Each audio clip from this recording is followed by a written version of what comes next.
奥什国立大学的各位老师、各位同学，大家好，我是上海交通大学人文学院党委书记齐红。人文学院与贵校于2022年签署了汉语言专业双学士学位项目协议，开启了两校的精诚合作。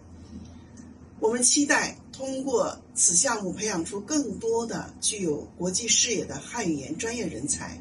推动两国文化的交流与互鉴。在新年之际，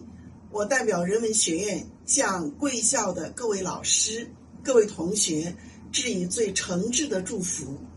祝愿大家新年快乐，愿你们在新的一年里学习进步，事业有成，生活幸福。未来两校也将继续携手并进，让我们共同期待一个更加辉煌的明天。